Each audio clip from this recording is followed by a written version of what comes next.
Welcome back to True Horror Stories for Sleep, where real people share their encounters with the unexplainable.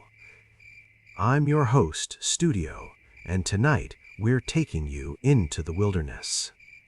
Into those empty places where cell phones don't work, where maps lie, and where something older than civilization still watches. Tonight, we have 3 stories about places that should be safe. Places we go to relax, to escape, to find ourselves. But sometimes what we find isn't what we were looking for. First, we're heading to the woods of northern Washington, where David inherited his uncle's cabin on Blackwood Lake. The property came with $15,000, a set of sealed letters, and a warning: never open the locked room upstairs. David opened it anyway. And what he released has been waiting to escape for over a century. Then, we're hitting the road with Rachel and her friends on what should have been a simple drive from Seattle to Chicago. But somewhere on Interstate 90 in South Dakota, they took an exit that shouldn't exist. The town of Millwood isn't on any map, and the people there, if you can call them people, don't want visitors to leave. And finally, we're hiking into the San Juan Mountains with Chris, an experienced wilderness biologist who thought he knew every danger the forest could throw at him. But the trail he took in September 2023 had something waiting. Something that carved symbols into trees, called his name in the dark, and followed him home. If you enjoy this episode, do me a favor. Subscribe. If you haven't already, hit that like button and drop a comment telling me which story affected you most. And if you have your own story, if you've experienced something in the wilderness that you can't explain, our submission form is in the description. We want to hear from you. All right. Turn off the lights, turn up the volume, and whatever you do, don't go into the woods alone tonight. Let's begin.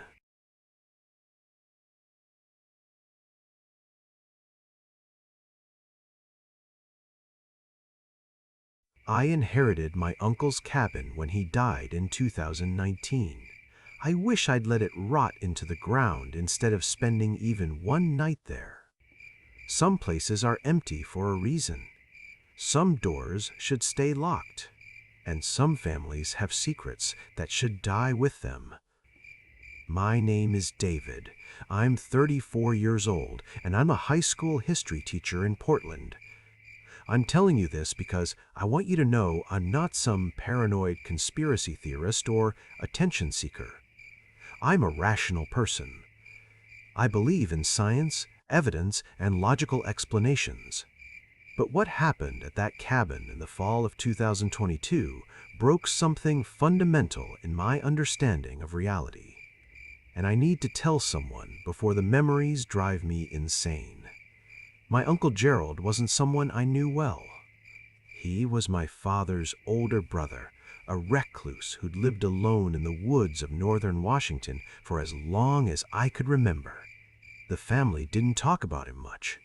There had been some kind of falling out decades ago that no one ever explained to me. I'd met him maybe twice in my entire life, both times at family funerals where he'd shown up, said nothing to anyone, and left before the reception. When his lawyer contacted me to say I'd inherited his property, I was surprised. We weren't close. Hell, we weren't anything. But apparently, I was his only living relative, and he'd left me everything, which turned out to be a cabin on Blackwood Lake and about $15,000 in a savings account. The lawyer, an older man named Mitchell, seemed uncomfortable during our meeting. He kept fidgeting with his pen, avoiding eye contact. "Mr. Chen, I have to ask, are you planning to keep the property or sell it?" "I haven't decided yet," I told him. "I'd like to see it first." "Why?" He hesitated. Your uncle was very specific in his will. He left you several letters. He insisted you read them before making any decisions about the cabin. Letters? What kind of letters? I don't know. They're sealed. But he was adamant that you read them in a specific order, only after you'd spent at least one night at the property. Mitchell slid 3 envelopes across his desk. They were numbered 1, 2, and 3. I know it sounds strange, but those were his explicit instructions. I took the envelopes. They were old, yellowed paper, and my name was written on them in shaky handwriting. This is weird. Your uncle was an unusual man, Mitchell said carefully. The property is yours to do with as you wish. But I'd recommend reading those letters. And, Mr. Chen? If you do decide to visit the cabin, don't go alone. That should have been my first warning. But I was curious. And honestly, the idea of a free cabin in the woods sounded appealing. Housing prices in Portland were insane, and the thought of having a retreat, a place to escape on weekends, was tempting. I convinced my girlfriend Sarah to come with me. She was excited about the idea. She loved hiking and camping, and the photos online of Blackwood Lake looked beautiful. A weekend getaway to check out my inherited property sounded romantic. We left on a Friday afternoon in late October, driving north through Washington. The directions took us off the main highway onto progressively smaller roads until we were on what was barely more than a dirt trail winding through dense forest. The trees here were old-growth massive, Douglas firs and cedars that blocked out most of the sunlight even at midday. "This is amazing," Sarah said, looking out the window. "It's so remote."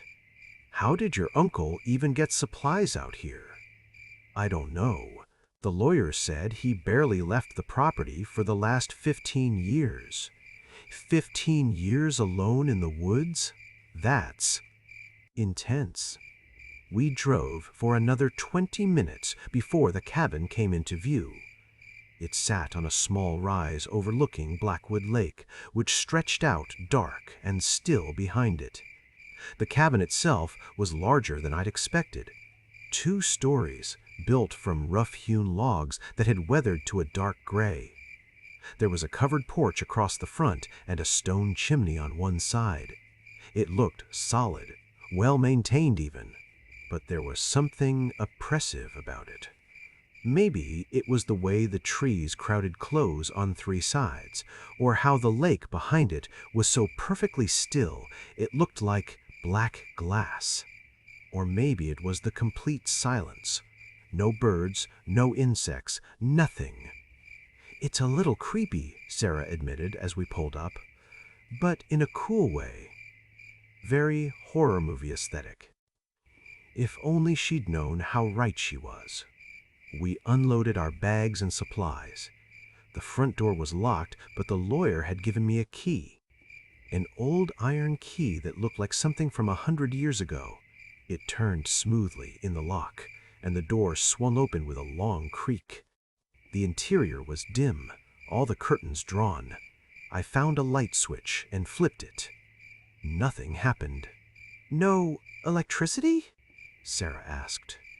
"There's a generator out back, according to the lawyer. Let me check it." I left Sarah in the main room and went around to the back of the cabin.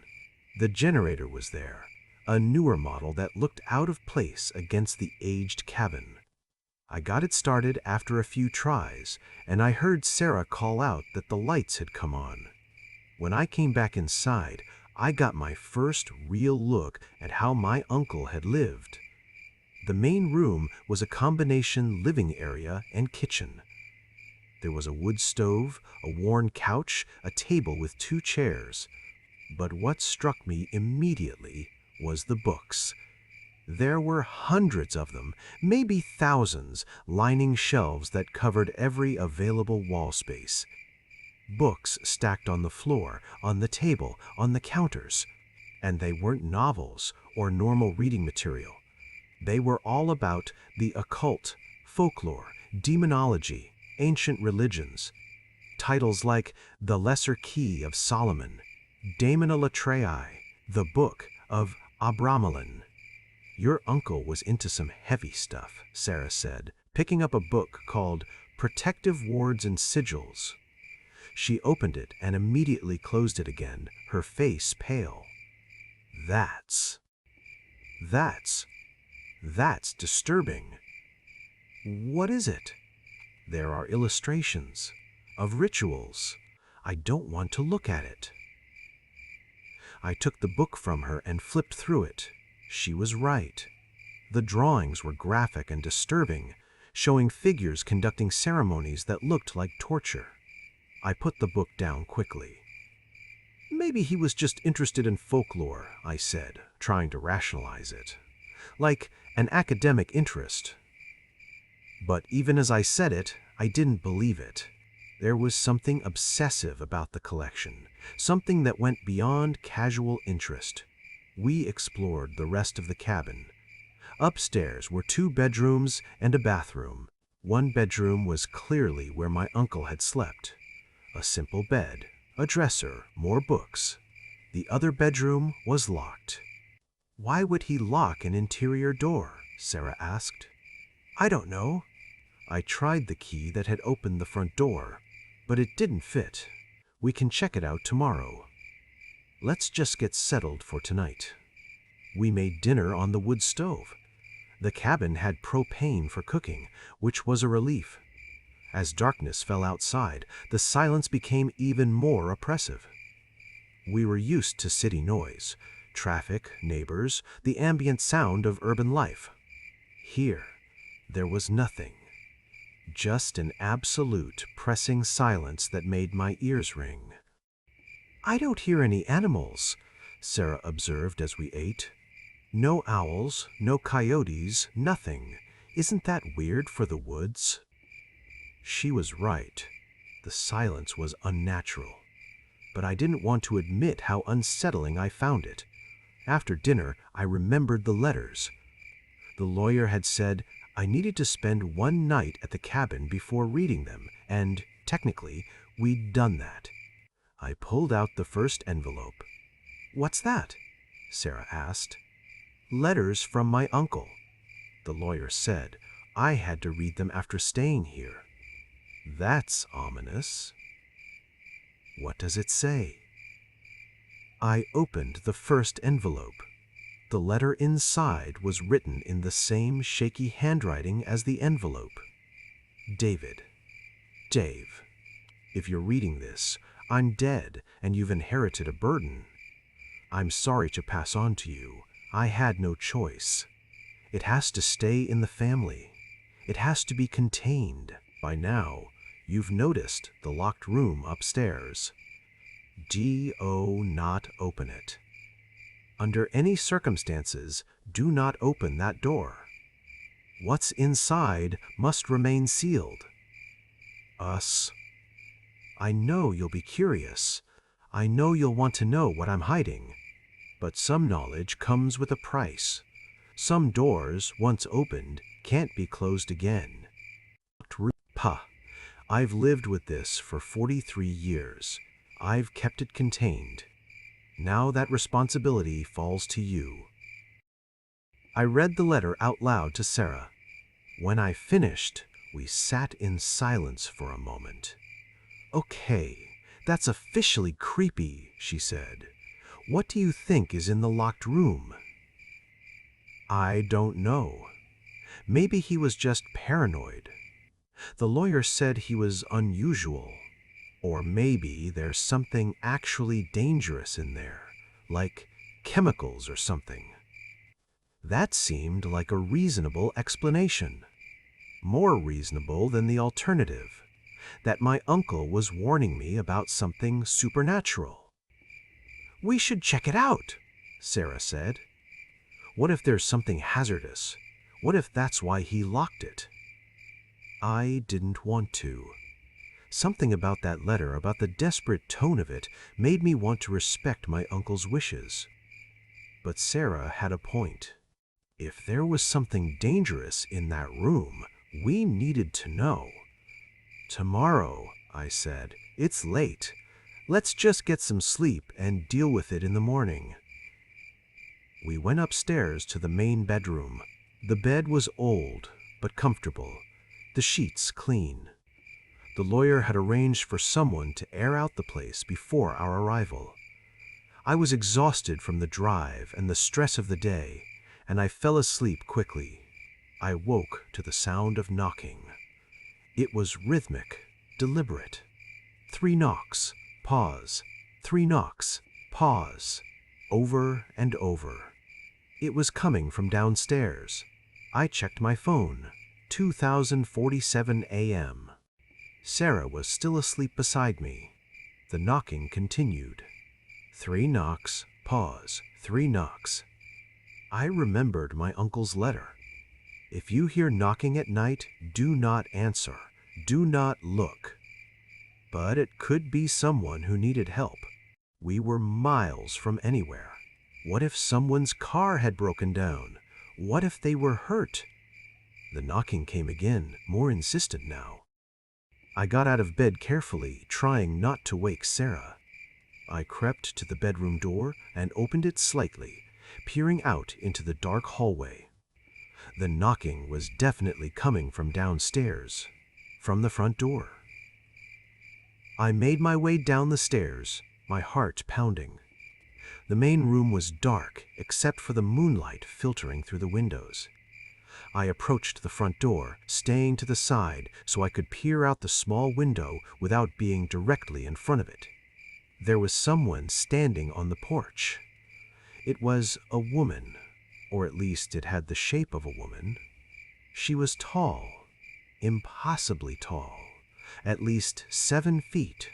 She wore what looked like a long white dress or gown, but in the moonlight I couldn't make out any details of her face, just a pale oval where her head should be.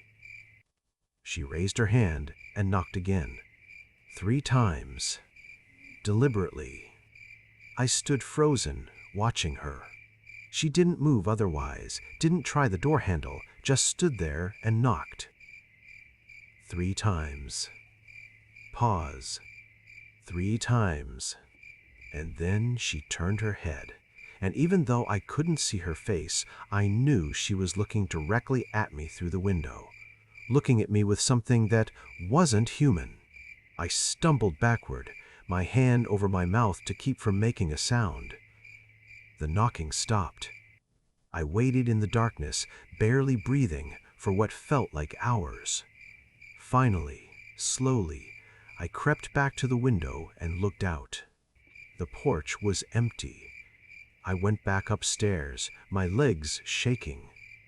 I didn't sleep for the rest of the night. I just lay there, listening to the silence, wondering what the hell I'd just seen. In the morning, I told Sarah what had happened. She was skeptical, but concerned. Maybe it was a dream? You were exhausted. It wasn't a dream. I saw something. Okay, let's say you did. Maybe it was just someone from a nearby property. Someone confused or on drugs? I wanted to believe that. But I couldn't shake the image of that impossibly tall figure, that blank face turning to look at me. "We should leave," I said. "We should leave right now. David, we drove all the way out here. We should at least check out the locked room, make sure there's nothing dangerous, and then we can decide what to do with the property. We'll leave this afternoon. Okay?" I agreed, reluctantly. But I was determined that we would not be spending another night here. After breakfast, I searched the cabin for keys. I found a ring of them in my uncle's bedroom dresser, and after several tries, one of them fit the lock on the mysterious room. The door swung open, and the smell hit us immediately. It wasn't decay or rot. It was incense and old wood and something else, something acrid and unpleasant. The room was small, maybe 10 by 10 feet, but every inch of the walls, floor, and ceiling was covered in symbols. They were carved into the wood, painted over the carvings, layered upon layered upon layered. Some I recognized from my uncle's books, protective sigils, warding symbols. Others were completely alien. In the center of the room was a circle, also carved into the floorboards, and in the center of that circle was a trap door. "Jesus Christ," Sarah whispered. "What is this?" I stepped carefully into the room, avoiding the circle. Up close, I could see that some of the symbols had been maintained recently. There was fresh paint over the carvings in places. My uncle had been keeping up with whatever this was right until he died. "There's something under the floor," I said, pointing at the trap door. "David, we should not open that." "I know, but don't you want to know what he was so afraid of?" "No, I really don't. Whatever your uncle was doing, whatever he was keeping locked up here, we should respect that. We should close this door, lock it, and leave." She was right. Every rational part of me knew she was right. But I've always been cursed with curiosity, with the need to understand things. And I had to know what was under that trap door. "Just a quick look," I said. "Then we'll leave. I promise." I stepped into the circle. The moment my foot crossed the carved line, the temperature dropped. I could see my breath suddenly fogging in the air. And I heard something. A sound like whispering, but not in any language I recognized. "David, get out of there!" Sarah's voice was panicked. I reached for the trapdoor's handle. It was cold, so cold it burned my hand. But I pulled it open. The space beneath was dark, just a crawl space really, maybe 3 feet deep. But there was something down there. I could see shapes in the darkness, objects arranged in a pattern. I pulled out my phone and turned on the flashlight, shining it into the space. There were bones. Animal bones, arranged in a complex pattern around a central object. The bones formed symbols similar to those carved into the room, but three-dimensional, creating a kind of cage. And in the center of that bone cage was a box. It was small, maybe 6 inches on each side, made of dark wood that seemed to absorb the light from my phone rather than reflect it. There were symbols carved into every surface, and around the box was wrapped a chain, not locked, just wrapped around and around, with the ends meeting at the top. "What is that?" Sarah asked from the doorway. She wouldn't step into the room. "I don't know, some kind of box." It was like something was compelling me, drawing my hand toward it. My fingers closed around the box, and the moment I touched it, everything changed. The whispering I'd heard before became a roar, a cacophony of voices, all speaking at once in languages I'd never heard. The temperature plummeted even further, and I felt something, some presence, some awareness, suddenly focus on me with terrible intensity. I pulled the box out of the crawl space. It was heavier than it should have been, and it was cold, colder even than the trapdoor handle. My hands were burning from the cold, but I couldn't let go. "David!" Sarah screamed. "Your hands!" I looked down. Where I was holding the box, my skin was turning black, not bruised, black like frostbite, but spreading faster than should be possible. The blackness was creeping up my arms like ink spreading through water. I dropped the box. It hit the floor with a sound like thunder, and the chain wrapped around it suddenly unwound, falling away. The lid of the box began to open. Sarah grabbed me and pulled me out of the circle. The moment I crossed the carved line, the blackness on my arms stopped spreading. But it didn't recede. My hands and forearms were still black, still numb and cold. "We need to leave," she said. "Now! We need to leave right now!" We ran. We didn't pack, didn't clean up, didn't do anything. We just ran for the car. But as we reached the front door, it slammed shut, on its own. The windows all slammed shut at the same time, and I heard the distinctive sound of locks clicking into place. We were trapped inside. That's when the knocking started again. But this time, it wasn't coming from outside. It was coming from upstairs, from the locked room. 3 knocks. Pause. 3 knocks. But getting louder each time. "The second letter," I said suddenly. "I need to read the second letter." My hands were still black and numb, so Sarah grabbed the envelope from where I'd left it. She tore it open and read it aloud, her voice shaking. "David, if you're reading this, you've opened the room. You've opened the box. I'm sorry. I tried to warn you, but I knew you'd be curious. We all are. It's in our blood, this terrible need to know." He was wrong. What's in that box is not of this world. It's not even from our time. It's older than human civilization. And it wants out. My grandfather tried to destroy it. He tried everything: fire, water, acid, even explosives. Nothing worked. The box can't be destroyed. It can only be contained. The symbols, the bones, the circle, they're a cage. As long as the box remains in that circle, surrounded by those symbols, what's inside stays dormant.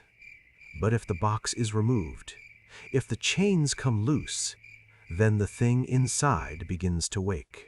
And once it's fully awake, it will do anything to be free. If you've reached this point, the box is open or opening. You need to put it back. You need to put it back in the circle, wrap the chain around it, and close the trap door. The symbols will contain it again. WL, but you need to do it before the sun sets. After dark, the cage won't hold. After dark, it will be free. Move quickly. Don't listen to anything you hear. Don't trust anything you see. It will try to stop you. And whatever you do, don't look inside the box. Gerald, I checked my phone. It was 2047 p.m. We had maybe 4 hours until sunset. "We have to go back upstairs," I said. "We have to put the box back." "Your hands, David. You can't even hold anything." She was right. My hands were useless, black and numb. I couldn't feel my fingers at all. "Then you'll have to do it," I said. Sarah looked at me like I was insane. "I'm not going back in that room. We don't have a choice. We're locked in here. The only way out is to fix what I did." The knocking upstairs had stopped. The silence that replaced it was somehow worse. We went upstairs together, slowly, every step feeling like we were walking to our execution. The door to the locked room was standing open, and inside we could see the box sitting where I dropped it, the lid open about an inch. And there was light coming from inside the box, a sick, greenish light that pulsed like a heartbeat. "I can't do this," Sarah whispered. "You have to." "I can't." "Please, Sarah, please." She looked at me, tears running down her face. Then she nodded. Tell me what to do. The chain should be on the floor. Wrap it around the box first. That's the most important part. Then close the lid. Put it back in the hole. Close the trap door. Sarah took a deep breath and stepped into the circle. Immediately, the temperature dropped again.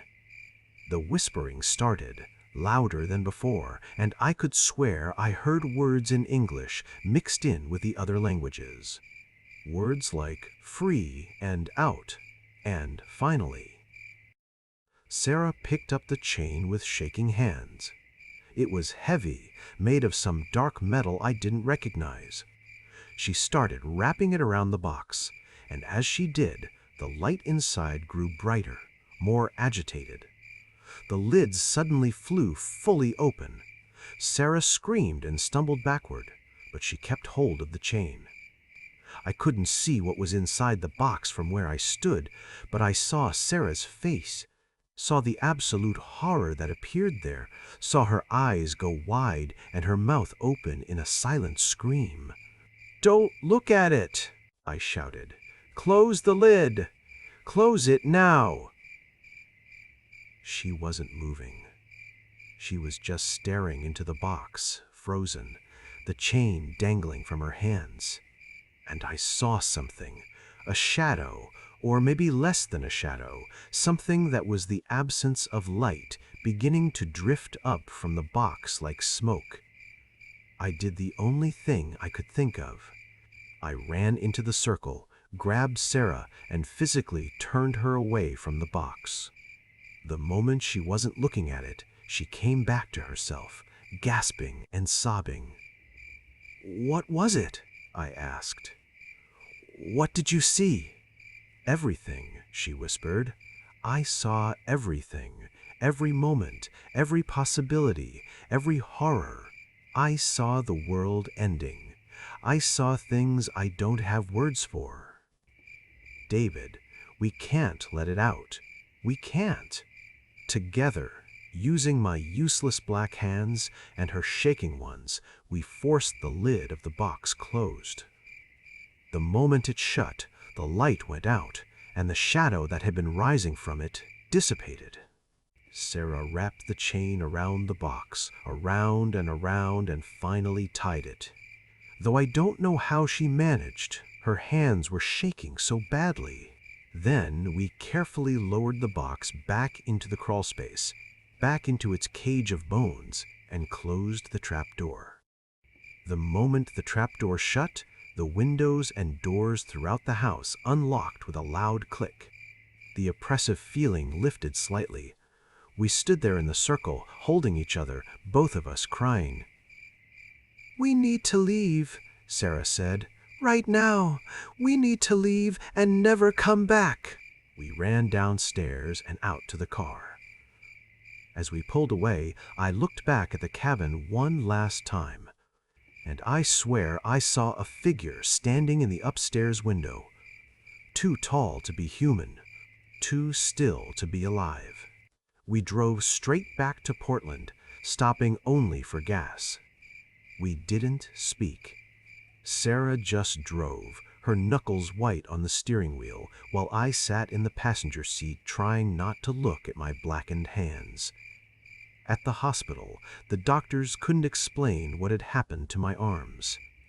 Severe frostbite was their best guess, but they admitted it didn't quite match the symptoms. The blackness faded over the next few weeks, but I still don't have full feeling in my hands. I probably never will. Sarah and I broke up a month later. She couldn't look at me without remembering what she'd seen in that box. She moved back to her hometown in California. Last I heard, she was in therapy 3 times a week trying to process what happened. I haven't opened the 3rd letter. I don't need to. I know what it says. I know what my responsibility is now. I've hired a property management company to maintain the cabin. They go once a month to check that the generator is working, that the structure is sound. They have explicit instructions not to enter the locked room upstairs. I pay them very well to follow those instructions. I've been researching my family history. My grandfather, my uncle's father, did work on an archaeological expedition in Syria in 1923. The official reports say they found nothing of significance. But there's a gap in my grandfather's journals, 3 months where he wrote nothing. And when he returned, family stories say he was changed. Paranoid, obsessed with symbols and protective wards, he passed the cabin and its burden to his eldest son, my Uncle Gerald, and Gerald carried that burden for 43 years until it killed him. The official cause of death was a heart attack, but I've seen photos from the scene. His hands were black, just like mine had been, and his face was frozen in an expression of absolute terror. Now, the burden is mine. I'll never sell the cabin. I'll never let anyone else near it, because I know what's under that floor, in that crawl space, wrapped in chains inside a box that can't be destroyed. I don't know what it is exactly. I don't know where it came from or what it wants, beyond freedom. But I know what Sarah saw when she looked inside. She told me, eventually, on one of our last nights together before she left. She said she saw every person on Earth dying. She saw it happen in 1,000 different ways, all at once. She saw cities burning, and oceans boiling, and the sky turning black. She saw the end of everything, every possible end, all superimposed over each other. And she said, that thing in the box, that shadow that had started to drift out, it was smiling. It was aware. It was conscious. And it was hungry. Sometimes I wonder if it's better to burn the cabin down, box and all, and hope that's enough. But my uncle tried everything. If fire worked, he would have used it. No, the only option is to keep it contained, to maintain the cage, to accept that some doors should never be opened and some family secrets should be carried to the grave. I'm 34 years old. If I'm lucky, I'll live another 50 years. 50 years of knowing what's in that cabin. 50 years of making sure no one else opens that room. 50 years of maintaining the wards and the symbols and the cage. And when I die, I'll have to pass it on to someone else. Maybe a child I haven't had yet. Maybe a niece or nephew. Someone in the family, because apparently that matters. The burden has to stay in the bloodline. I understand now why my uncle was a recluse. Why he spent 43 years alone in the woods watching over that cursed box. The knowledge of what's contained there. What would happen if it got free? It changes you. It makes normal life impossible. I still teach. I still go through the motions of being a regular person. But part of me is always back in that cabin, in that locked room, watching the box to make sure the lid stays closed. Some nights, I dream that I'm there and the knocking starts. 3 knocks. Pause. 3 knocks. And I know what's on the other side of the door. I know what's waiting to be let in. I've never answered. I've never looked. But the knocking continues, patient and persistent. It can wait. It's been waiting for thousands of years, maybe longer. What's a few more decades? But someday, someone in my family will make the same mistake I did. Someone will be too curious, too convinced they're smarter than their ancestors, and they'll open the box. And when they do, when that lid comes fully off and that thing inside is finally free, well, I hope I'm already dead by then, because I've seen just a glimpse of what's coming in Sarah's eyes when she looked into that box. And it's worse than anything you can imagine. So if you're ever offered a cabin in the woods, a family inheritance that comes with strange conditions and sealed letters, walk away. Some gifts are curses in disguise. Some doors are locked for a reason. And some things should never, ever be set free. The cabin is still there on Blackwood Lake in northern Washington. The wards are maintained. The circle is intact. The chains are wrapped tight around the box. For now. But I can't help wondering, how long until the next new moon? How long until the wards start to fail? How long can a chain hold something that old, that powerful, that patient? I don't know. And that's what keeps me up at night. That and the knocking. Always the knocking.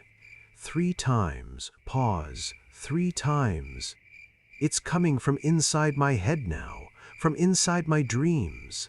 And I'm terrified that one night I'm going to answer.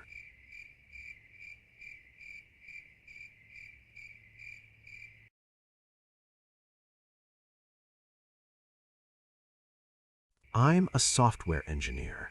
I deal in logic, algorithms, code that either works or doesn't. There's no gray area in my world. Things are either true or false, 1 or 0. That's why what happened to me and my friends on Interstate 90 in the summer of 2021 has broken something fundamental in how I understand reality. My name is Rachel. I'm 29 years old, and I'm telling you this story because I need someone to believe me. I need someone to understand that there are places in America that shouldn't exist, towns that aren't on any map, roads that lead somewhere they shouldn't. And once you've been there, you can never really leave. It started as a simple road trip. My 2 best friends from college, Alex and Maya, and I had planned it for months. We were driving from Seattle to Chicago for Maya's sister's wedding, and we'd decided to make an adventure of it. 5 days on the road, stopping at random roadside attractions, camping under the stars, just 3 friends in their late 20s trying to recapture some of that college freedom before life got too serious. Alex had just gotten engaged. Maya was starting law school in the fall. And I'd been offered a promotion that would mean 80-hour weeks and no personal life. This trip felt like our last hurrah, our final chance to just be young and stupid and free. We left Seattle on a Monday morning in late July. Alex's beat-up Honda Civic loaded with camping gear, snacks, and a carefully curated road trip playlist. The plan was simple. Take I-90 all the way across, stopping wherever looked interesting, making it to Chicago by Friday evening. The first 2 days were perfect. We drove through the mountains of Washington and Idaho, stopped at some bizarre tourist trap in Montana that claimed to have the world's largest ball of barbed wire.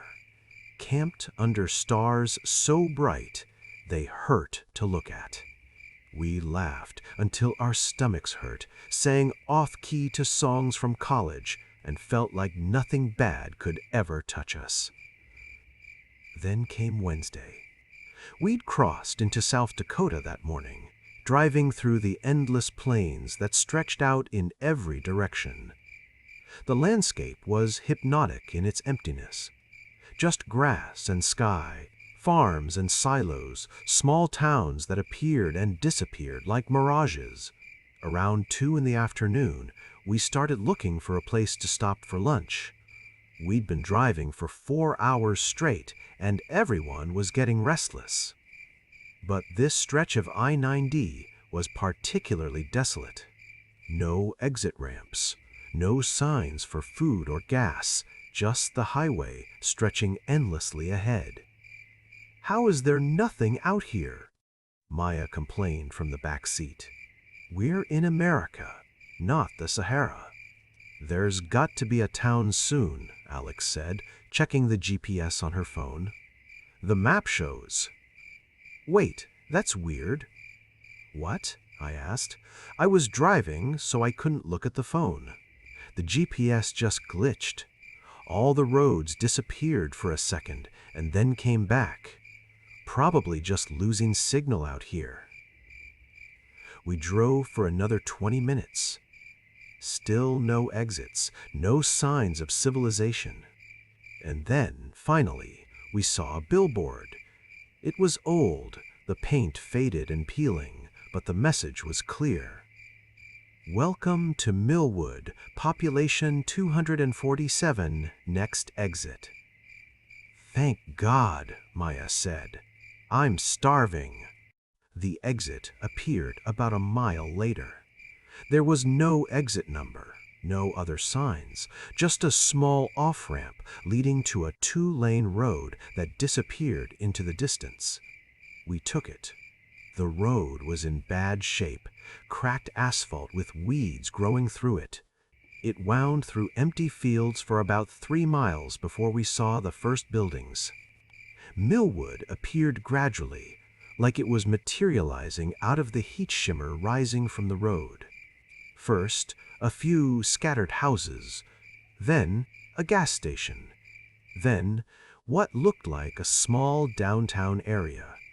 Maybe 2 blocks of old brick buildings facing each other across a main street. This place looks like it's from the 1950s, Alex observed as we drove slowly down the main street. Like, literally, stuck in time. She wasn't wrong. Everything about the town felt wrong somehow. The buildings were old, but not quite right. The proportions were slightly off. The windows too small or too large. The spacing between structures inconsistent. There were no power lines visible, no satellite dishes, no modern amenities at all that I could see, and there were no people. Where is everyone? Maya asked, echoing what we were all thinking. The street was completely empty. No cars parked along the curbs, no pedestrians, no signs of life. The storefronts were dark, and while some had signs that suggested they might be open, a diner called Betty's, a general store, a post office, there was no one visible inside any of them. Maybe it's siesta time? I suggested weakly. Or everyone's at work in the fields. But even as I said it, I felt the wrongness of the place settling over me like a cold blanket. The silence was oppressive. No birds, no insects, no ambient noise at all.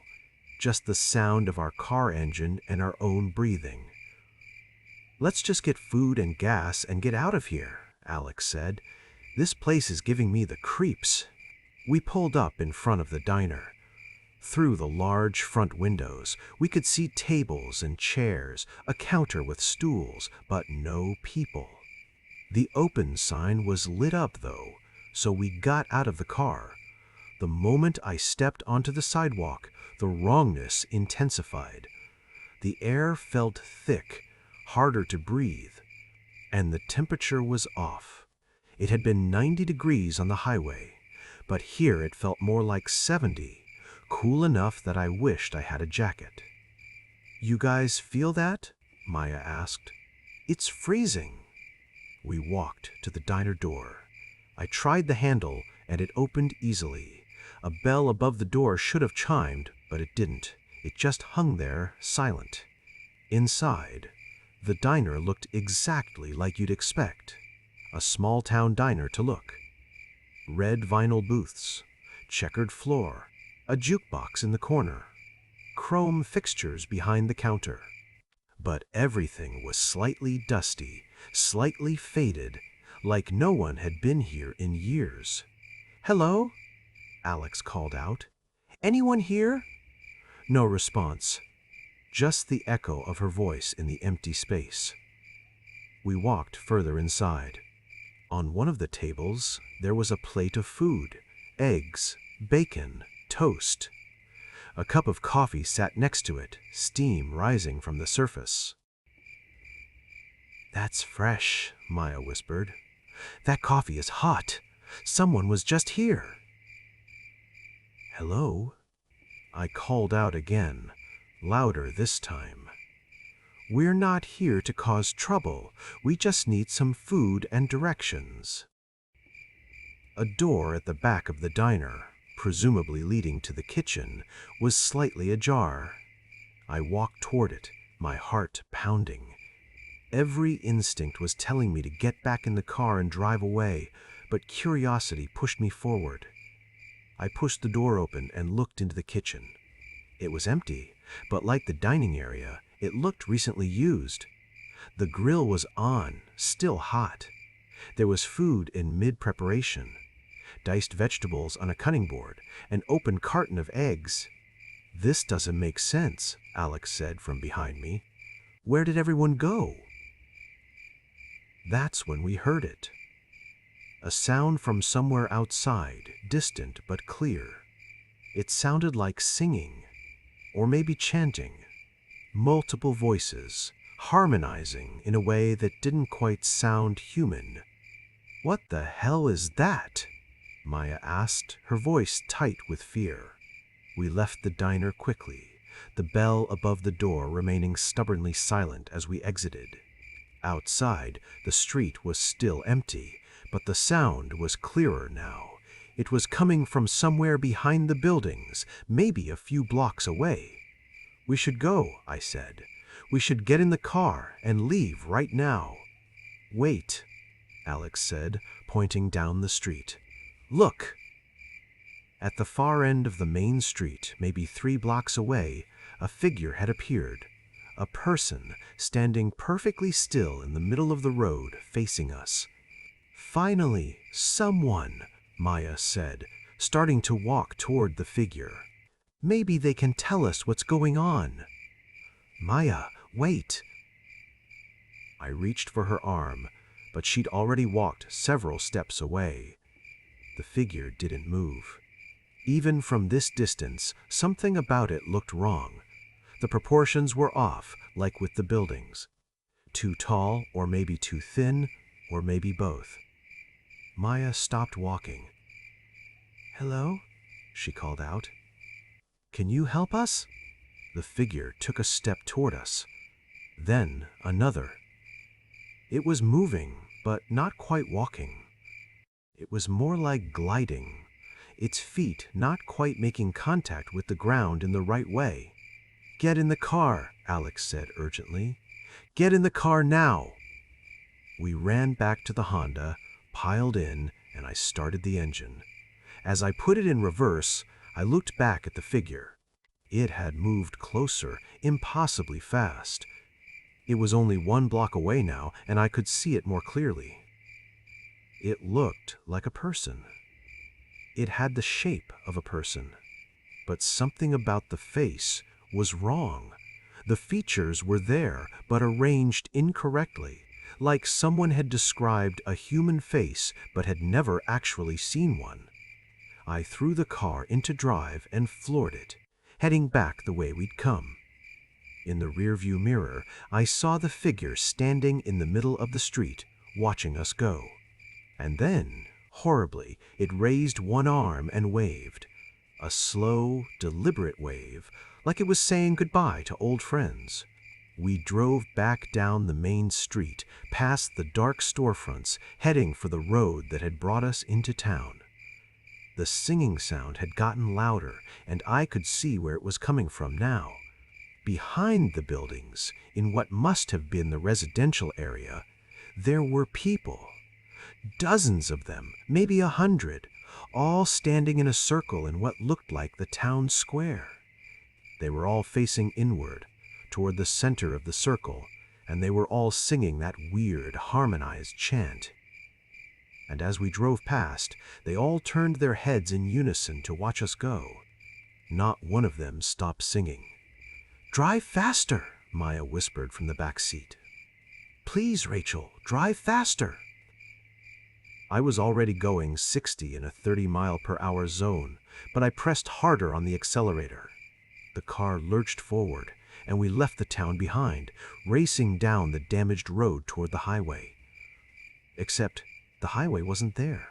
We drove for what should have been 3 miles, the same distance we'd come in, but the interstate never appeared. The road just kept going, stretching out ahead of us through empty fields. And behind us, when I checked the rearview mirror, the town of Millwood was still visible, not getting any smaller despite how fast we were driving. "This isn't right," Alex said, her voice shaking. "We should have reached the highway by now." "I know," I said through gritted teeth. "I know." We drove for another 10 minutes, then 20. The road never ended, the town never disappeared behind us, and the highway never appeared ahead of us. We were trapped in a loop, caught in a space that shouldn't exist. "Stop the car," Maya said suddenly. "Stop the car. We need to think." I pulled over to the side of the road. All around us were empty fields, the grass swaying slightly in a breeze we couldn't feel inside the car. The sky above was wrong too. I realized now that it had been the same pale, washed-out blue since we'd taken the exit. No clouds, no variation, just that flat, lifeless color. "Check your phones," Alex said. "Try to get GPS working." We all pulled out our phones. No signal. But more than that, the phones weren't working properly. The time was stuck at 2017 p.m., which is when we'd first taken the exit. The date kept flickering, changing between the current date and dates that didn't make sense. Dates from decades ago, dates from the future. "This is impossible," I said. "This can't be happening." "But it is," Maya said. She was crying now, tears running down her face. "We're stuck here. We're stuck in this place that doesn't exist." That's when I noticed something in the field next to us. A sign, old and weathered, partially hidden in the tall grass. I got out of the car, despite Alex's protests, and walked over to it. The sign was a highway marker, but it was wrong.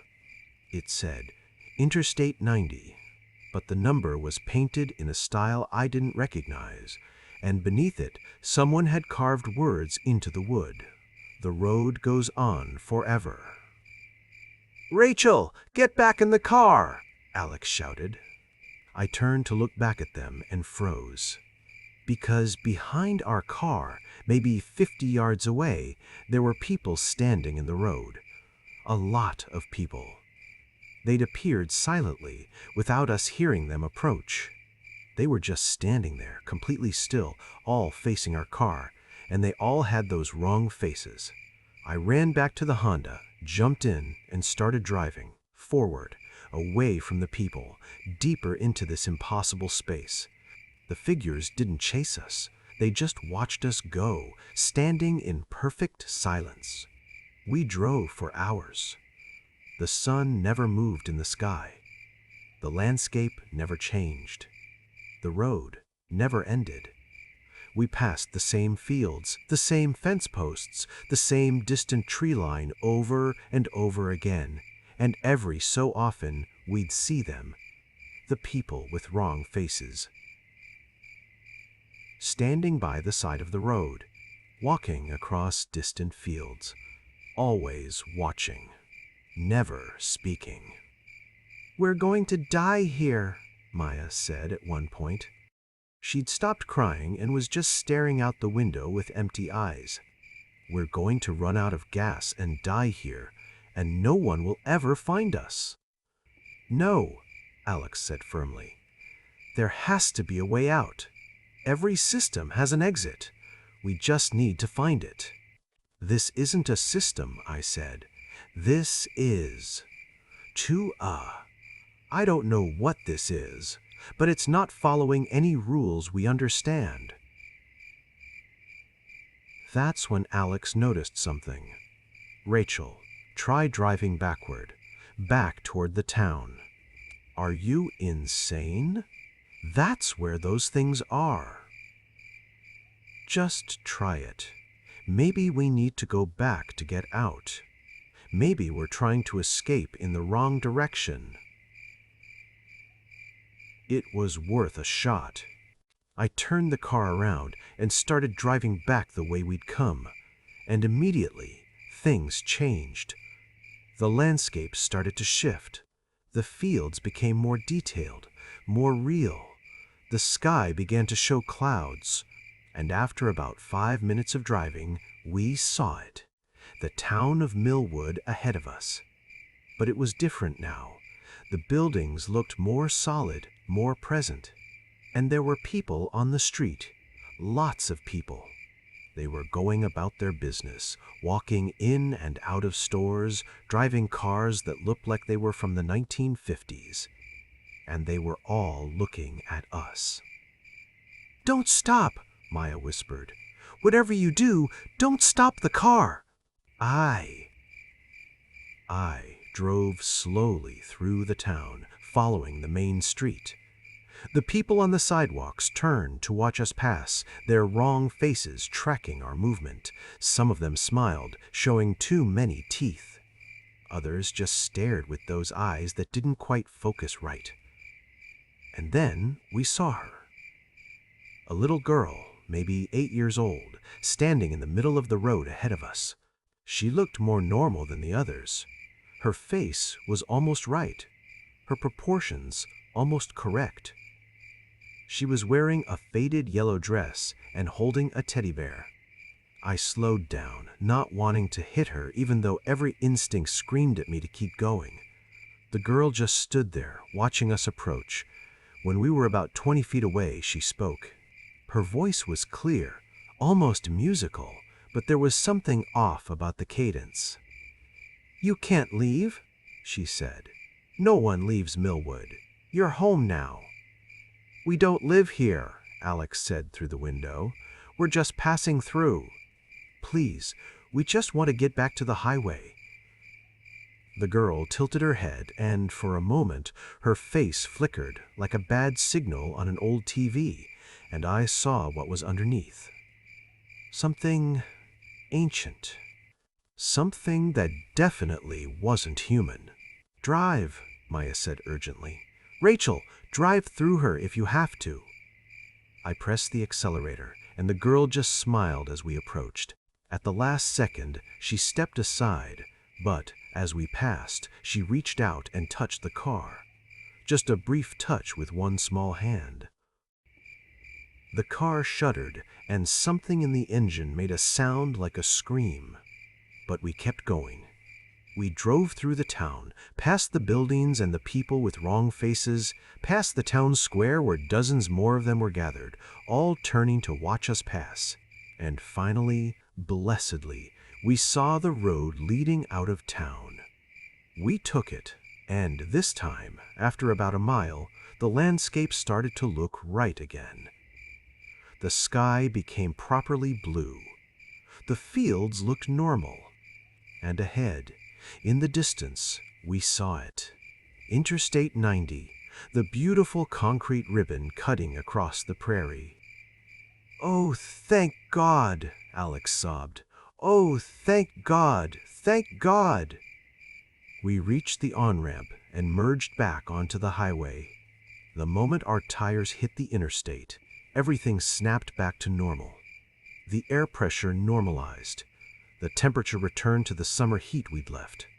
Our phones suddenly had signal again, and the time was correct. 4:47 p.m. We'd been gone for 2.5 hours. We drove in silence for the next hour, none of us able to speak about what had just happened. Finally, we pulled into a rest stop. We got out of the car on shaking legs and just stood there, breathing in the normal air, looking at normal people doing normal things. "Did that really happen?" Maya finally asked. "Please tell me we all hallucinated the same thing." "It happened," Alex said. She pulled out her phone. "Look." She opened her Maps app and searched for Millwood, South Dakota. Nothing. No town by that name anywhere in the state. She zoomed in on the stretch of I-90 where we'd taken the exit. There was no exit there. Just a straight line of highway with no off-ramps for 30 miles in either direction. "It's not on the map," Alex said. "It doesn't exist." But I knew it did exist. Somewhere. In some space that overlapped with ours, but wasn't quite part of our world. A place where the rules were different, where time didn't work right, where things that looked like people could walk around wearing stolen faces. We didn't talk about it for the rest of the trip. We drove straight through to Chicago, stopping only for gas and bathroom breaks, and we didn't take a single exit unless it was clearly marked and we could see civilization from the highway. At Maya's sister's wedding, we pretended everything was fine. We smiled in photos and made small talk and acted like nothing had happened. But I could see it in their eyes. The same fear I felt. The same understanding that we'd seen something we shouldn't have. After the wedding, we drove back to Seattle. We took I-80 instead of I-90. None of us said why, but we all knew. We couldn't drive that highway again. We couldn't risk finding another exit to a town that doesn't exist. That was 3 years ago. Alex's engagement fell apart. She said she couldn't commit to planning a future when she wasn't sure the world worked the way she thought it did. Maya dropped out of law school and moved back in with her parents. She calls me sometimes, late at night, and we don't talk about Millwood, but it hangs between us anyway. And me? I took that promotion. I work 80 hours a week now, losing myself in code and algorithms, in problems that have solutions, in a world of ones and zeros that makes sense. But sometimes I dream about that town. I dream about the people with wrong faces, about the little girl in the yellow dress, about that eternal afternoon trapped in a loop on a road that shouldn't exist. And sometimes, when I'm driving on the highway, I see exits that don't look quite right. Off-ramps that lead to roads I can't remember being there before. Billboards for towns with names I've never heard of. I never take those exits. Not anymore. But here's the thing that keeps me up at night. I've been researching.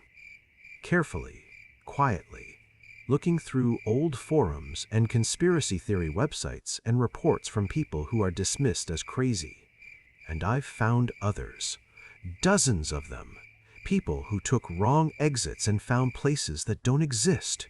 Towns with names like Ashford, Riverside, Pleasant Valley. Always small towns. Always somewhere in the middle of nowhere. Always in that stretch of empty America where you can drive for hours without seeing another car.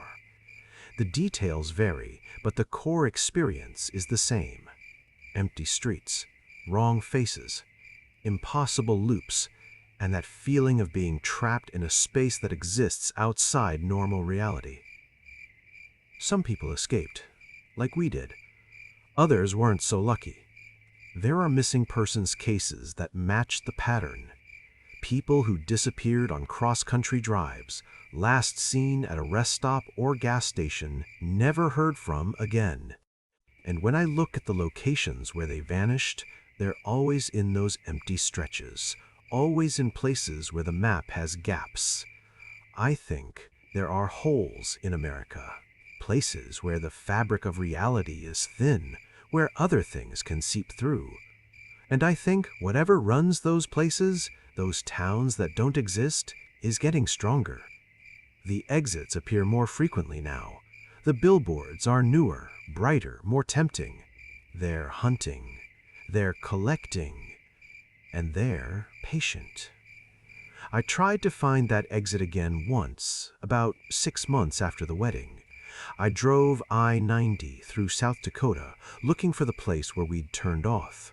I drove it twice, once eastbound and once westbound, paying careful attention to every mile marker. The exit wasn't there. But I found something else. At a rest stop, I found a bulletin board with notices and flyers.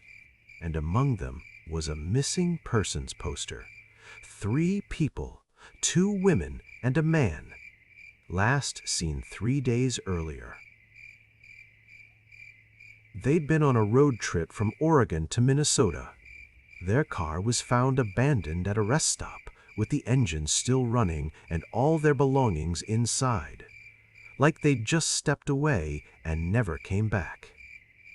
I looked at their pictures for a long time. They looked happy in the photos, young, full of life. I wonder if they took an exit. I wonder if they saw a billboard for a town with a friendly name and a promise of food or gas or just a break from the endless highway. I wonder if they're there now in one of those places, trapped in an eternal afternoon with people wearing wrong faces. I filed the poster away in my memory and got back on the highway. I drove straight home, not stopping again until I was safe in Seattle. That was 2 years ago, and I haven't tried to find Millwood since. But I can't forget it. I can't forget the way time stopped in that place. The way reality bent around itself like a loop of highway with no beginning and no end. And I can't forget the little girl's words. This is what's real. This is what's always been. You just couldn't see it until now. What if she was right? What if those places have always been there, hidden in the empty spaces between towns, waiting in the gaps on the map? What if we only see them when they want us to, when they're ready to add us to their collection? I don't have answers. I just have warnings. If you're on a road trip and you see an exit that doesn't feel right, don't take it. If you see a billboard for a town you've never heard of, keep driving. If your GPS glitches and shows roads that shouldn't exist, turn it off and trust your instincts. And if you do find yourself in a place like Millwood, a town that's too quiet and too empty and too wrong, get out as fast as you can. Don't stop to investigate. Don't try to talk to anyone. Just drive back the way you came and pray you can find the highway again. Some exits don't lead to towns. They lead to traps. They lead to spaces between spaces, to places that exist outside the normal flow of reality. And once you've been there, once you've seen what's really out there in America's empty places, you can never really unsee it. The road goes on forever, like that sign said. But now I know that's not a promise. It's a warning. And somewhere out there, in a town that doesn't exist on any map, there are people with wrong faces standing on an empty street, waiting for the next car to take the wrong exit, waiting to welcome them home.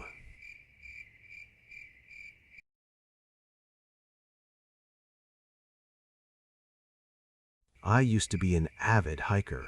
I mean, obsessed. Every weekend, I'd hit the trails, sometimes solo, sometimes with friends, but always pushing myself to go further, higher, deeper into the wilderness. I'd done sections of the Appalachian Trail, summited peaks in the Rockies, backpacked through Olympic National Park. The wilderness was where I felt most alive, most myself. I haven't been on a trail in 18 months. I can't even look at hiking boots without my hands starting to shake.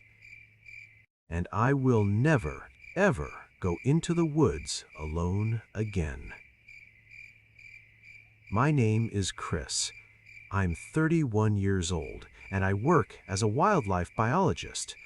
Or I used to. It's hard to study wildlife when you're terrified of the places they live. I'm on leave right now, trying to decide if I can ever go back to my career, or if what happened to me in the San Juan National Forest has permanently broken something inside me. This happened in September 2023. I'd taken a week off work to do a solo backpacking trip in southwestern Colorado. I'd picked a remote section of the San Juan Mountains, a trail that wasn't heavily trafficked but was still maintained. The plan was simple: 5 days, 4 nights, about 40 miles of trail, ending at a different trailhead where I'd arranged to have a friend pick me up. I'd done plenty of solo trips before. I knew the risks, knew how to be safe, knew how to handle myself in the wilderness. I had all the right gear, had filed my itinerary with the ranger station, had a satellite communicator for emergencies. I wasn't some reckless amateur stumbling into the woods unprepared, but none of that mattered, because what I encountered on that trail had nothing to do with the normal dangers of wilderness hiking. The first day was perfect. I started at the trailhead around 8 in the morning, the early September air, crisp and clean. The trail wound through aspen groves that were just starting to turn gold, then climbed steadily into alpine meadows dotted with late summer wildflowers. I saw a few other hikers heading out for day trips, exchanged the usual trail pleasantries, and by mid-afternoon, I'd left everyone behind. I made camp that first night at a beautiful spot next to a small alpine lake about 12 miles in. The sunset was incredible. The sky went from blue to pink to deep purple, and the lake reflected it all like a mirror. I cooked dinner on my camp stove, hung my food properly to keep it away from bears, and fell asleep in my tent feeling completely at peace. The second day is when things started to feel wrong. I woke up around 6 a.m. to the sound of... nothing. Complete silence. No birds, no insects, no wind in the trees, just absolute, oppressive quiet. I'd been in quiet places before. The wilderness is never as noisy as the city. But this was different. This was the kind of silence that makes your ears ring, that makes you aware of your own heartbeat and breathing in an uncomfortable way. I packed up camp quickly, eager to get moving. Maybe I'd just camped in a weird dead zone. Maybe there was a weather system moving in that was affecting animal behavior. I tried to rationalize it as I hiked, but the silence persisted. And then I started noticing the trees. At first, I thought I was imagining it. But as I hiked, I kept seeing aspens with strange markings carved into their bark. Not the usual vandalism you sometimes find on trails. No initials or dates or crude drawings. These were symbols. Intricate, deliberate symbols that looked old, the bark having grown around them like they'd been there for decades. They weren't like anything I'd seen before. Some looked almost like letters, but from no alphabet I recognized. Others were geometric patterns, spirals, concentric circles, angular shapes that hurt to look at too long. And they appeared with increasing frequency, the deeper I got into the wilderness. I stopped to photograph some of them, thinking maybe I'd research them later. But when I looked at the photos on my camera, the images were corrupted. Just static and distorted pixels where the symbols should have been. Every single photo I'd taken of the markings was ruined. That's when I started to feel like I was being watched. It's a primal instinct, one that we've evolved over millions of years. You know that feeling when someone's staring at you, when you can sense a presence even though you can't see it? It was like that, but amplified. Constant. Oppressive. I kept hiking, telling myself it was just my imagination, just the isolation getting to me. But I couldn't shake the feeling. And then I started hearing things. Footsteps. Behind me on the trail, always about 50 yards back, just at the edge of hearing. Whenever I stopped, they stopped. Whenever I started walking again, they resumed. I turned around multiple times, but there was never anyone there. The trail behind me was always empty. By late afternoon, I'd covered about 10 miles and was looking for a place to camp. I found a flat spot about 20 yards off the trail next to a small stream. It wasn't as nice as the lake from the night before, but it was sheltered and had a good water source. As I was setting up my tent, I noticed something that made my blood run cold. There were footprints in the soft dirt next to the stream. Boot prints, fresh, leading from the trail to exactly where I was standing. They circled the area once, then headed back to the trail. Someone had been here, recently, while I was setting up camp. But I hadn't seen anyone. I'd been watching the trail. There was no way someone could have walked past me without me noticing. Unless they'd been there before I arrived. Unless they'd known I was coming to this exact spot. I almost packed up and kept hiking. But it was getting dark, and hiking at night in the mountains is dangerous. Besides, I tried to tell myself, there were other hikers on this trail. Someone had probably just scouted this campsite and decided to move on. The footprints were a coincidence. But I slept with my knife in my hand that night. Around 2 in the morning, I woke up to the sound of someone walking around my tent. Slow, deliberate footsteps circling the tent, crunching on the pine needles and twigs, around and around, never stopping, never speeding up or slowing down. I lay there frozen, my heart hammering so hard, I thought whoever was out there must be able to hear it. I didn't move, didn't breathe, didn't make a sound. Just listened to those footsteps circle my tent over and over. After what felt like hours but was probably only 15 minutes, the footsteps stopped. I waited in the darkness, straining to hear anything else. Nothing. Just that oppressive silence again. I didn't sleep for the rest of the night. I just lay there, knife in hand, waiting for sunrise. When dawn finally came, I unzipped the tent and looked outside. The area around my tent was disturbed. Pine needles pushed aside, twigs broken. There had definitely been someone there. Or something. But here's what made me start questioning my sanity. There were no footprints. The dirt areas where I'd seen prints earlier showed no new marks. The ground was soft enough that anyone walking around my tent should have left clear tracks. But there was nothing, just the evidence of disturbance without any indication of what had caused it. I should have turned back then. I should have hiked back to the trailhead and gotten the hell out of there. But I was almost halfway through my trip, and the rational part of my brain kept insisting there had to be an explanation. Maybe it had been an animal, a bear or an elk that had walked around my tent. Maybe the footsteps I'd heard were actually just trees settling or rocks shifting. I kept going. Day 3 was when I realized I was in serious trouble. The trail had been climbing steadily since I'd started, but today it was supposed to crest a pass and then descend into a different valley. According to my map and GPS, the pass was only about 3 miles from where I'd camped. I hiked those 3 miles. The trail climbed just like it should, but the pass never came. The trail just kept going up, winding through increasingly dense forest, the trees pressing closer and closer. I checked my GPS. According to the device, I was past where the pass should be.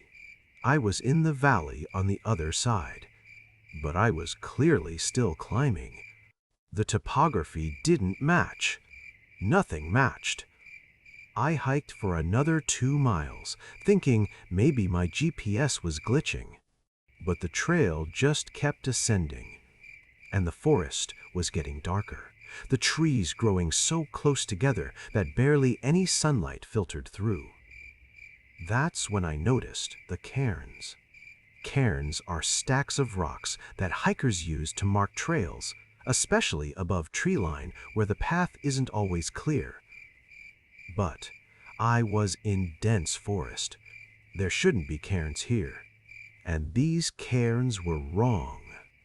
Dozens of them, hundreds maybe, scattered through the trees on both sides of the trail. They weren't marking the path. They were everywhere, arranged in patterns I couldn't understand. And then I saw what was on top of some of them. Bones, small bones like from birds or rodents balanced on top of the rock stacks. Skulls, rib cages, tiny vertebrae, all bleached white and carefully arranged. I started walking faster, then jogging, then running. I just wanted out of this section of forest, away from these wrong cairns with their bone decorations. But the trail wouldn't let me leave.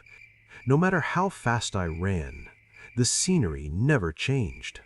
Same dense trees, same cairns, same darkening light.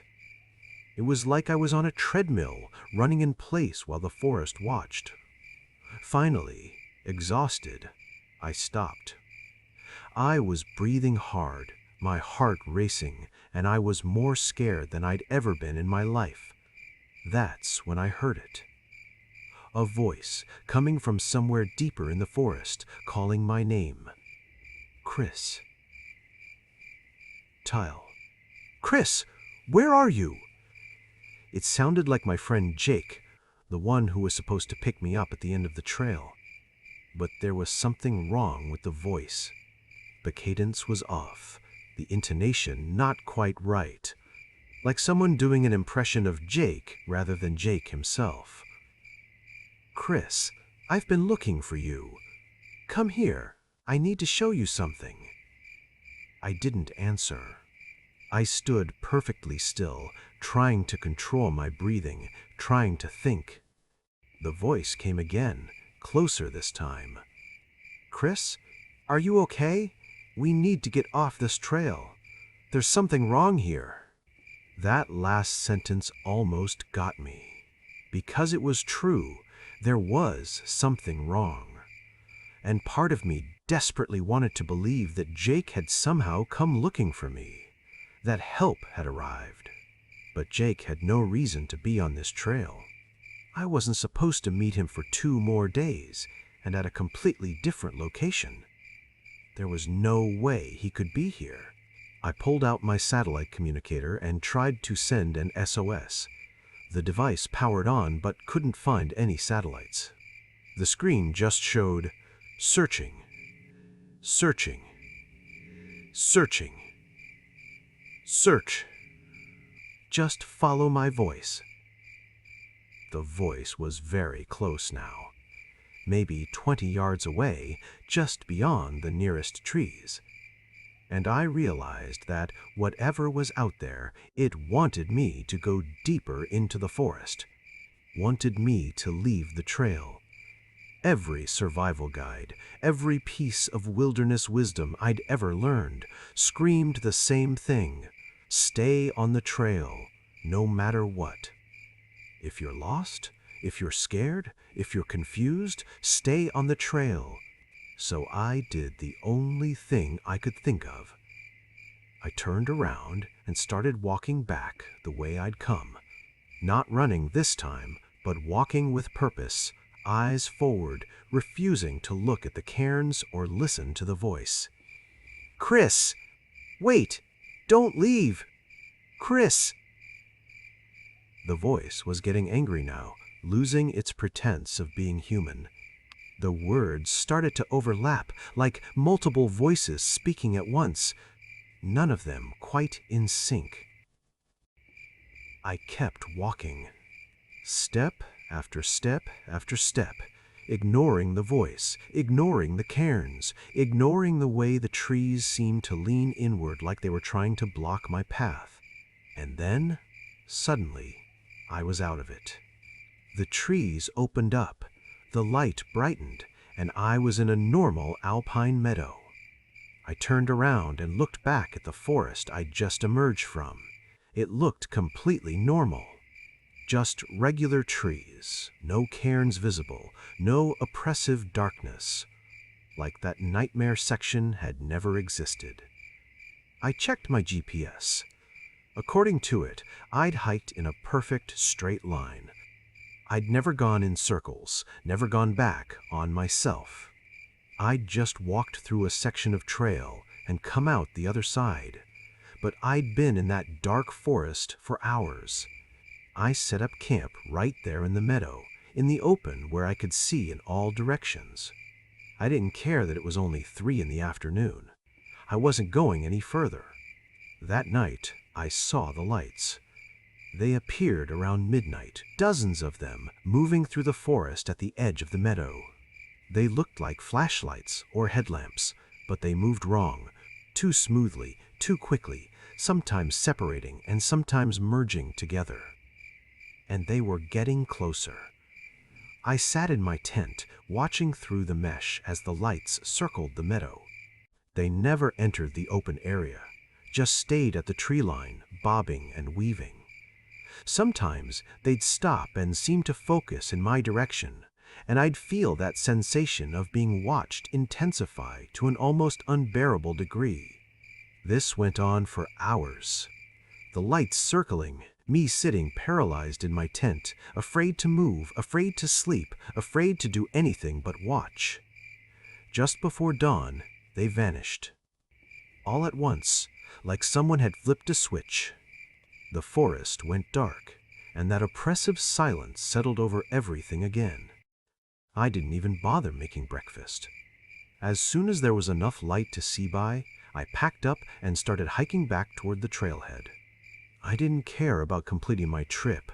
I didn't care about the miles I'd planned. I just wanted out.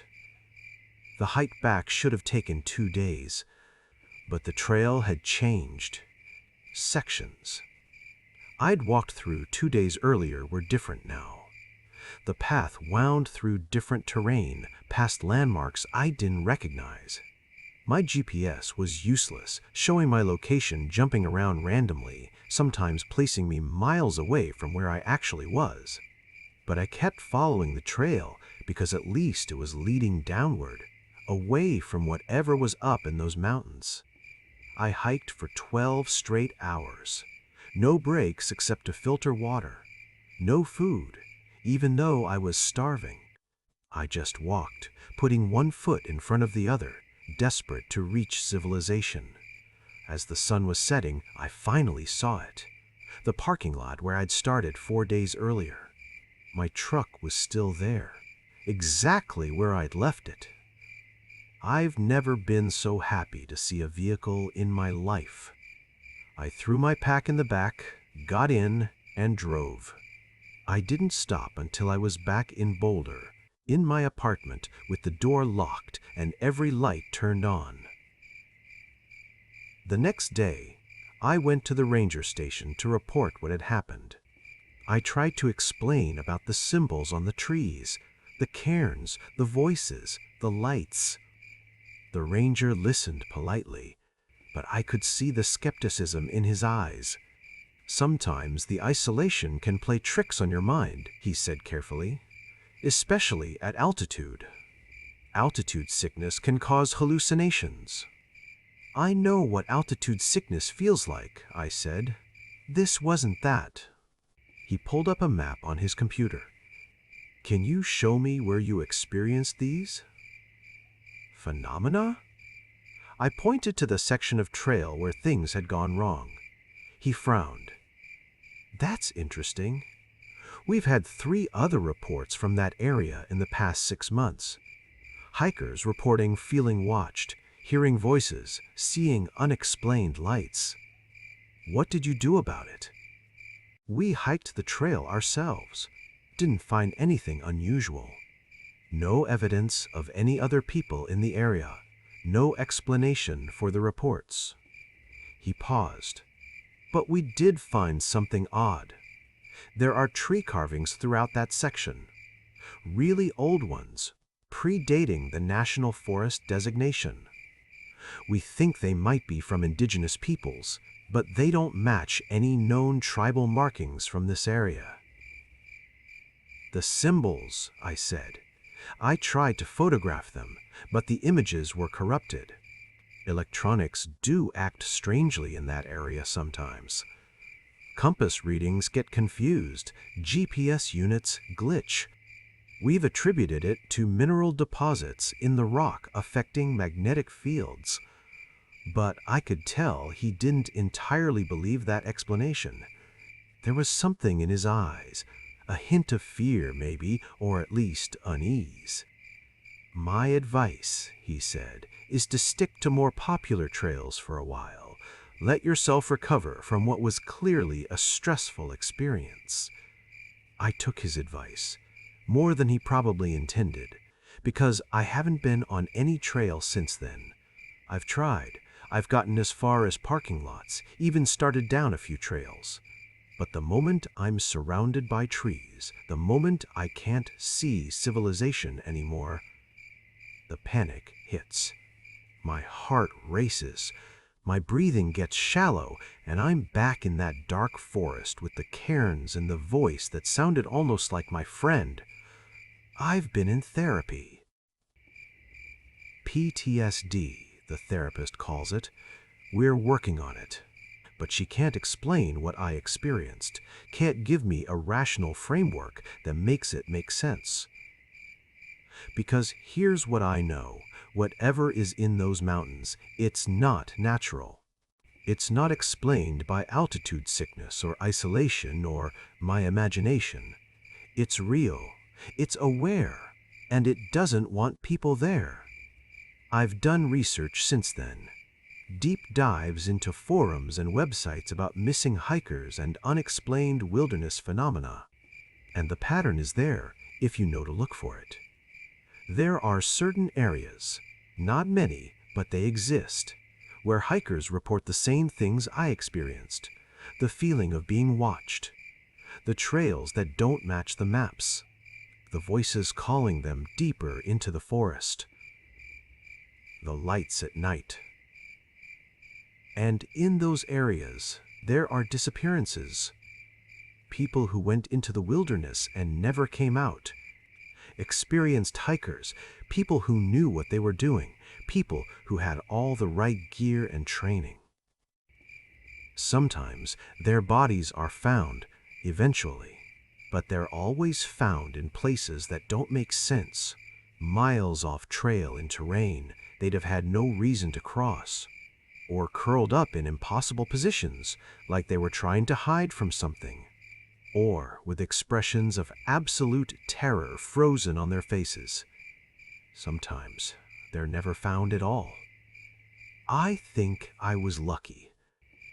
I think whatever is out there, whatever intelligence inhabits those remote places, decided to let me go. Maybe it was playing with me. Maybe I didn't go far enough off trail. Maybe I just got lucky. Or maybe. And this is what really haunts me. Maybe it let me go because it knew I'd spread the fear. That I'd tell people about what's out there, and the fear would feed it somehow. I don't know. I'll probably never know. What I do know is this. The wilderness isn't empty. There are old things in remote places. Things that were there long before humans started drawing lines on maps and calling them trails. Things that don't follow our rules or respond to our understanding of reality. And those things don't like us being there. I used to think I understood the wilderness. I had a biology degree, years of field experience, thousands of miles on trails. I thought I knew what was out there. Bears, mountain lions, weather, the normal dangers that you can prepare for and mitigate. I was wrong. The real dangers in the wilderness aren't the ones you can plan for. They're the ones that exist in the gaps on the map, in the places where your GPS stops working and your compass spins uselessly. They're the intelligence behind voices that call your name in the dark, the awareness that watches you from the tree line, the lights that dance at the edge of your vision. I'm writing this because I want people to know, not to never go hiking. The wilderness is still beautiful, still worth experiencing, but to be aware, to trust your instincts, to understand that there are places where humans aren't welcome, where something older and stranger holds dominion. If you're on a trail and everything goes silent, if you see symbols carved into trees that hurt to look at, if you hear voices calling you away from the path, don't investigate. Don't try to be brave or rational or scientific. Just turn around. Get back to civilization. And don't go back. Because unlike me, you might not be lucky enough to leave. I still have nightmares about that trail. About the cairns with their bone decorations. About the voice that sounded like my friend. About the lights circling my tent at night. But the worst nightmares are the ones where I'm back in that dark forest, running on a trail that never ends, while something just out of sight follows behind me. Getting closer. Always getting closer. And I wake up wondering, did I really escape? Or did something from that trail follow me home? Because sometimes, late at night in my apartment, I hear footsteps. Slow, deliberate footsteps, circling just outside my door. Around and around, never stopping. And when I look through the peephole, there's never anyone there. But in the morning, there's always dirt on my welcome mat. Pine needles. Small twigs. Like something from the forest has been standing outside my door all night, waiting.